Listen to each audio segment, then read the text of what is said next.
Elder Tipiþaka Cú a-Naga said, "But, friends, why does what is clung to not become small and big too? When a bhikkhu comes out through a keyhole, does not what is clung to become small? And when he makes his body big, does it not then become big, as in the case of the Elder Maha Moggallana?" 106 At one time, it seems, when the householder Anathapiodika had heard the Blessed One preaching the Dhamma, he invited him thus, "Venerable Sir, take alms at our house together with 500 bhikkhus," and then he departed. The Blessed One consented. When the rest of that day and part of the night had passed, he surveyed the 10,000-fold world element in the early morning. Then the royal Naga, serpent, called Nandopananda came within the range of his knowledge. 107 The Blessed One considered him thus, "This royal Naga has come into the range of my knowledge. Has he the potentiality for development?" Then he saw that he had wrong view and no confidence in the three jewels.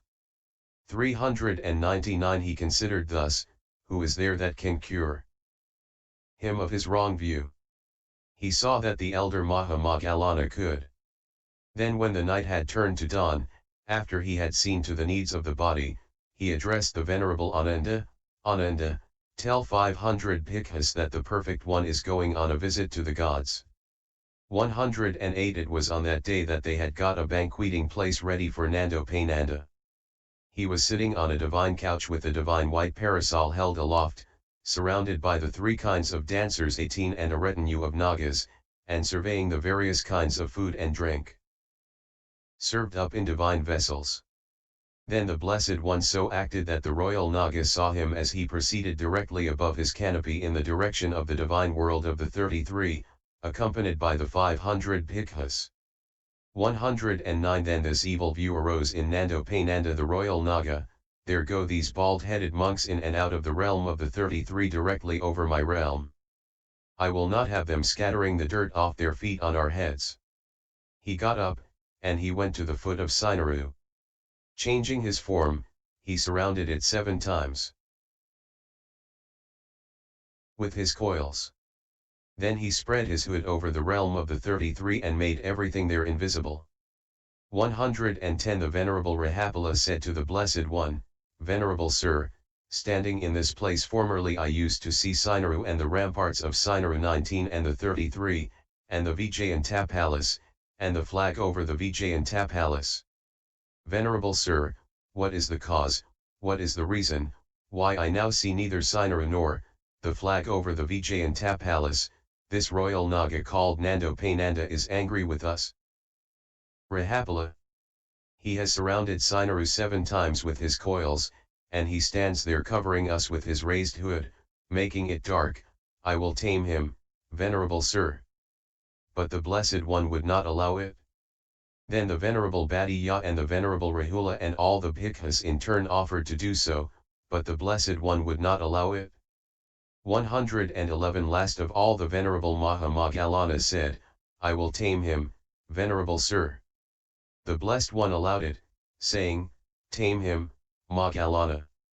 The elder abandoned that form and assumed the form of a huge royal Naga, and he surrounded Nandopananda 14 times with his coils and raised his hood above the other's hood, and he squeezed him against Sinaru.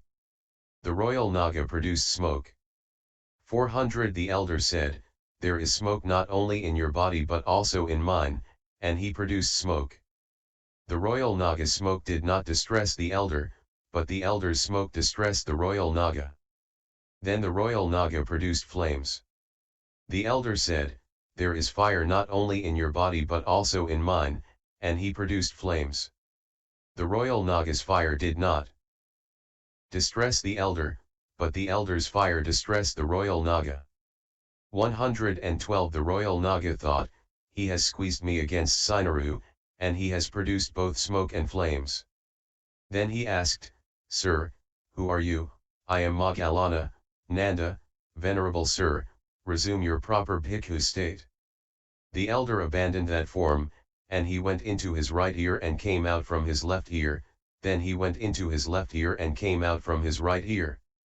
Likewise he went into his right nostril and came out from his left nostril, then he went into his left nostril and came out from his right nostril. Then the royal Naga opened his mouth. The elder went inside it, and he walked up and down, east and west, inside his belly. 113 The Blessed One said, Moggallana, Moggallana, beware, this is a mighty Naga. The elder said, Venerable Sir, the four roads to power have been developed by me, repeatedly practiced, made the vehicle, made the basis, established, consolidated, and properly undertaken. I can tame not only Nandopananda, Venerable Sir, but 100, 1,000, 100,000 royal Nagas like Nandopananda. 114 The royal Naga thought, when he went in the first place I did not see him. But now when he comes out I shall catch him between my fangs and chew him up. Then he said, Venerable Sir, come out. Do not keep troubling me by walking up and down inside my belly. The elder came out and stood outside. The royal Naga recognized him, and blew a blast from his nose. The elder attained the fourth jhana, and the blast failed to move even a single hair on his body. The other bhikkhus would, it seems, have been able to perform all the miracles up to now, but at this point they could not have attained with so rapid a response, which is why the Blessed One would not allow them to tame the royal Naga. 115 The royal Naga thought, I have been unable to move even a single hair on this monk's body with the blast from my nose. He is a mighty monk. The elder abandoned that form, and having assumed the form of a Supayoa, he pursued the royal Naga demonstrating the Supayoa's blast. 401 The royal Naga abandoned that form, and having assumed the form of a young Brahmin, he said, Venerable Sir, I go for refuge to you, and he paid homage at the elder's feet. The elder said, The master has come, Nanda, come, let us go to him. So having tamed the royal Naga and deprived him of his poison, he went with him to the Blessed One's presence. 116 The royal Naga paid homage to the Blessed One and said, Venerable Sir, I go for refuge to you. The Blessed One said, May you be happy, royal Naga. Then he went, followed by the community of bhikkhus, to Anathapiodika's house. Anathapiodika said, Venerable Sir, why have you come so late? There was a battle between Moggallana and Nandopananda. Who won, Venerable Sir? Who was defeated? Moggallana won, Nanda was defeated. Anathapiodika said, Venerable Sir, let the Blessed One consent to my providing meals for 7 days in a single series, and to my honoring the elder for 7 days. Then for 7 days he accorded great honor to the 500 bhikkhus with the enlightened one at their head. 117 So it was with reference to this enlarged form created during this taming of Nandopananda that it was said, when he makes his body big, does it not then become big, as in the case of the Elder Maha Moggallana. 105. Although this was said, the bhikkhus observed, he enlarges only what is not clung to supported by what is clung to. And only this is correct here. 118 And when he has done this, he not only touches the moon and sun, but if he wishes, he makes a footstool of them and puts his feet on it, he makes a chair of them and sits on it, he makes a bed of them and lies on it, he makes a leaning plank of them and leans on it. And as one does, so do others. For even when several 100,000 bhikkhus do this and each one succeeds, still the motions of the moon and sun and their radiance remain the same. For just as when 1,000 saucers are full of water and moon discs are seen in all the saucers, still the moon's motion is normal and so is its radiance. And this miracle resembles that. 119 Even as far as the Brahma world, having made even the Brahma world the limit, he wields bodily mastery. Herein, he wields self-mastery in the Brahma world by means of the body. The meaning of this should be understood according to the text. Here is the text, he wields bodily mastery even as far as the Brahma world, if this possessor of supernormal power, having reached mental mastery, wants to go to the Brahma world, though far, he resolves upon nearness, let it be near. 402 It is near. Though near, he resolves upon farness, let it be far. It is far.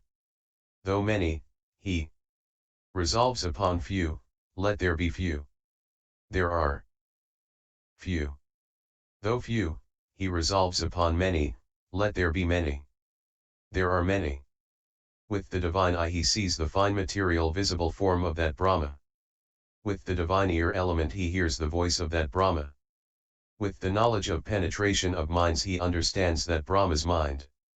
If this possessor of supernormal power, having reached mental mastery, wants to go to the Brahma world with a visible body, he converts his mind to accord with his body, he resolves his mind to accord with his body. Having converted his mind to accord with his body, resolved his mind to accord with his body, he arrives at blissful, easy, perception and light, quick, perception, and he goes to the Brahma world with a visible body. If this possessor of supernormal power, having reached mental mastery, wants to go to the Brahma world with an invisible body, he converts his body to accord with his mind, he resolves his body to accord with his mind. Having converted his body to accord with his mind, resolved his body to accord with his mind, he arrives at blissful, easy, perception and light, quick, perception, and he goes to the Brahma world with an invisible body. He creates a fine material visible form before that Brahma, mind made with all its limbs, lacking no faculty. If that possessor of supernormal power walks up and down, the creation walks up and down there too. If that possessor of supernormal power stands, sits, lies down, the creation lies down there too. If that possessor of supernormal power produces smoke, produces flames, preaches Dhamma, asks a question, being asked a question, answers, the creation, being asked a question, answers there too. If that possessor of supernormal power stands with that Brahma, converses, enters into communication with that Brahma, the creation stands with that Brahma there too, converses, enters into communication with that Brahma there too. Whatever that possessor of supernormal power does, the creation does the same thing. Payas 209. 120 Herein, though far, he resolves upon nearness, having emerged from the basic jhana, he adverts to a far-off world of the gods or to the Brahma world thus, let it be near. Having adverted and done the preliminary work, he attains again, and then resolves with knowledge, let it be near. It becomes near. The same method of explanation applies to the other clauses too. 121 Herein, who has taken what was far and made it near? The Blessed One. For when the Blessed One was going to the divine world after the twin miracle, he made Yugandhara and Sinara near, and from the earth's surface he set 1 foot 403 on Yugandhara, and then he set the other on the summit of Sinaru. 122 Who else has done it? The Elder Maha Moggallana. For when the elder was leaving Savatthi after completing his meal, he abridged the 12-league crowd and the 30-league road to the city of Saokasa, and he arrived at the same moment. 123 Furthermore, the elder Cu Asamada did it as well in Tambapaoi island. During a time of scarcity, it seems, 700 bhikkhus came to the elder one morning. The elder thought, where can a large community of bhikkhus wander for alms? He saw nowhere at all in Tambapaoi island, but he saw that it would be possible on the other shore at Parlaputta, Putna. He got the bhikkhus to take their bowls and outer robes, and he said, "Come friends, let us go wandering for alms." Then he abridged the earth and went to Parlaputta. The bhikkhus asked, "What is the city, Venerable Sir?" "It is Parlaputta, friends." "Parlaputta is far away, Venerable Sir." "Friends, experienced elders make what is far near." "Where is the ocean, Mahasamada?" "Venerable Sir." "Friends, did you not cross a blue stream on the way as you came?" "Yes." "Venerable Sir, but the ocean is vast." "Friends, Experienced elders also make what is vast small. 124 And the Elder Tipiþaka did likewise, when he had put on his upper robes after bathing in the evening, and the thought of paying homage at the great enlightenment tree arose in him. 125 Who has taken what was near and made it far? The Blessed One. For although a-Naga was near to the Blessed One, yet he made him far, cm 299. 126 Who has made much little? The Elder Maha Moggallana. One feast day at Rajagaha, it seems, there were 500 girls on their way to enjoy the festival, and they had taken moon cakes with them. They saw the Blessed One but gave him nothing. On their way back, however, they saw the elder. Thinking, he is our elder, they each took a cake and approached the elder. The elder took out his bowl and made a single bowlful of them all. The Blessed One had sat down first to await the elder. The elder brought them and gave them to the Blessed One. 127 In the story of the rich man Elissa, however, JAI 348, DHPAI 372, the Elder Maha Moggallana made little much. And in the story of Kakavaya the Blessed One did so. The Elder Maha Moggallana, it seems, after spending 7 days in attainment, stood at the house door of a man in poor circumstances called Kakavaya in order to show favor to the poor. 404 His wife saw the elder, and she poured into his bowl the unsalted sour gruel that she had cooked for her husband. The elder took it and placed it in the Blessed One's hand. The Blessed One resolved to make it enough for the greater community of bhikkhus. What was brought in a single bowl became enough for all. And on the 7th day Kakavaya became a rich man. 128 And not only in the case of making little much, but whatever the possessor of supernormal power wishes, whether to make the sweet unsweet, etc., it is successful for him. For so it was that when the Elder Maha Moggallana saw many bhikkhus sitting on the banks of the Jayoga river in Sri Lanka eating plain rice, which was all that they had got after doing their alms round, he resolved, let the Jayoga river water be cream of ghee, and he gave a sign to the novices. They fetched it in their vessels and gave it to the community of bhikkhus. All of them ate their meal with sweet cream of ghee. 129 With the divine eye, remaining here and extending light, he sees the visible form of that Brahma. And remaining here he also hears the sound of his speech and he understands his mind. 130 He converts his mind according to his body, he converts the mind to accord with the material body, taking the consciousness of the basic jhana, he mounts it upon the body, he makes its going slow to coincide with that of the body, for the body's mode of going is slow. 131 He arrives at blissful perception and light perception, he arrives at, enters, makes contact with, reaches, the perception of bliss and perception of lightness that are cognizant with the consciousness whose object is the basic jhana. And it is perception associated with equanimity. That is called perception of bliss, for equanimity is called bliss since it is peaceful. And that same perception should be understood to be called perception of lightness too because it is liberated from hindrances and from the things that oppose it beginning with applied thought. But when he arrives at that state, his physical body too becomes as light as a tuft of cotton.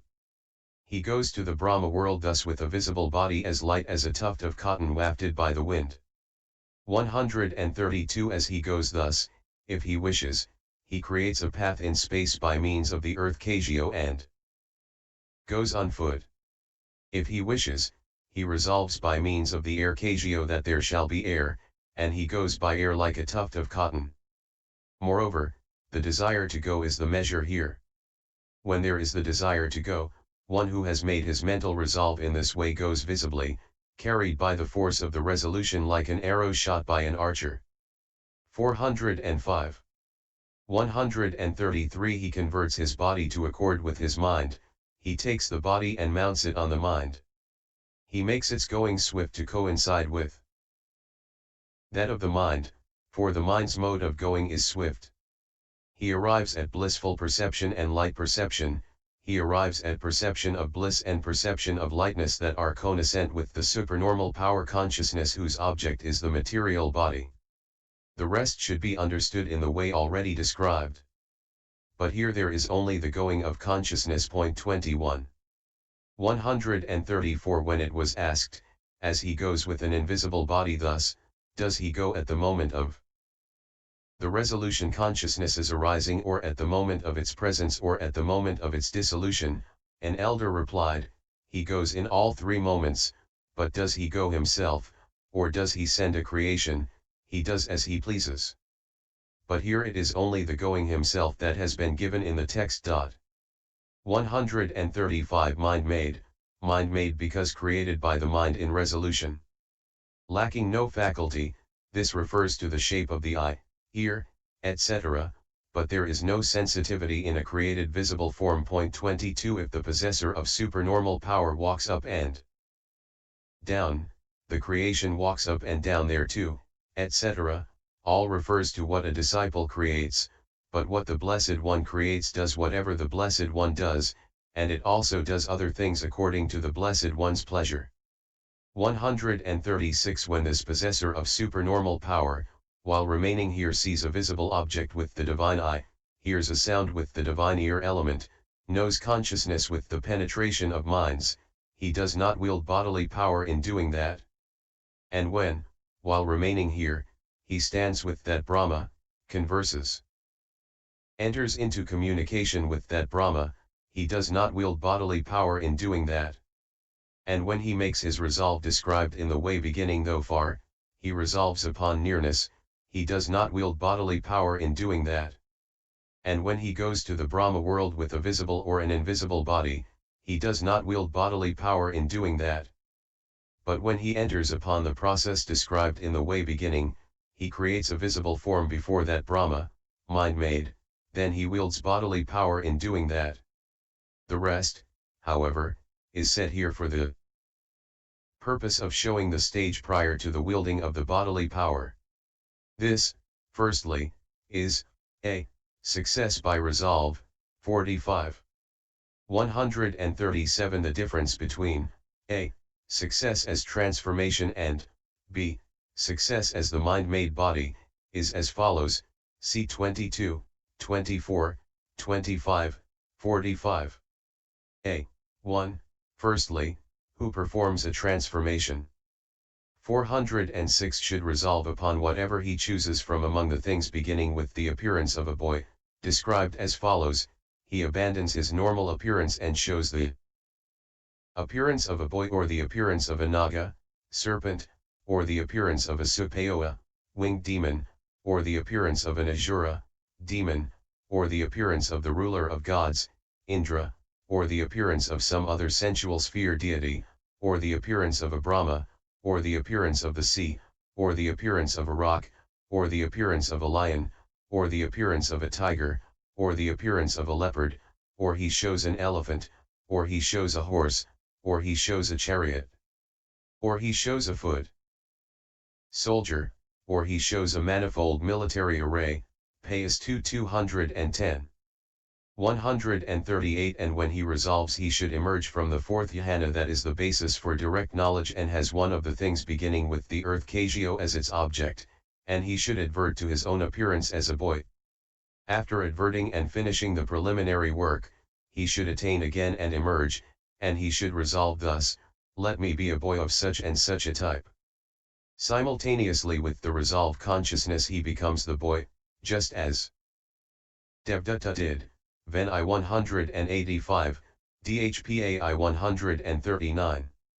This is the method in all instances. But he shows an elephant, etc., is said here with respect to showing an elephant, etc., externally. Herein, instead of resolving, let me be an elephant, he resolves, let there be an elephant. The same method applies in the case of the horse and the rest. This is success as transformation. 139, b. One who wants to make the mind-made body should emerge from the basic jhana and first advert to the body in the way already described, and then he should resolve, let it be hollow. It becomes hollow. Then he adverts to another body inside it, and having done the preliminary work in the way already described, he resolves, let there be another body inside it. Then he draws it out like a reed from its sheath, like a sword from its scabbard, like a snake from its slough. Hence it is said, here a bhikkhu creates from this body another body possessing visible form, mind-made, with all its limbs, lacking no faculty. Just as though a man pulled out a reed from its sheath and thought thus, this is the sheath, this is the reed, the sheath is one, the reed is another, it was from the sheath that the reed was pulled out, Payas 2:210, and so on. And here, just as the reed, etc., are similar to the sheath, etc., so too the mind-made visible form is similar to the possessor of supernormal power, and this simile is given in order to show that this is success as the mind-made body. The 12th chapter called the description of the supernormal powers in the path of purification composed for the purpose of gladdening good people. Notes. 1. Anandjaya, imperturbability, a term normally used for the four immaterial states, together with the fourth jhana. See also 16f, and mn 106. 2. Jiribhadava Anathapiodika, Visam p. 375, says, Jiribhadava Anathapiodika nama siddhi yajari I adi I katva sakalatapi samad ca yava yojana mahadi dipapuja. It is a name for a great island offering starting with the siddhi yajari, Mayantali, and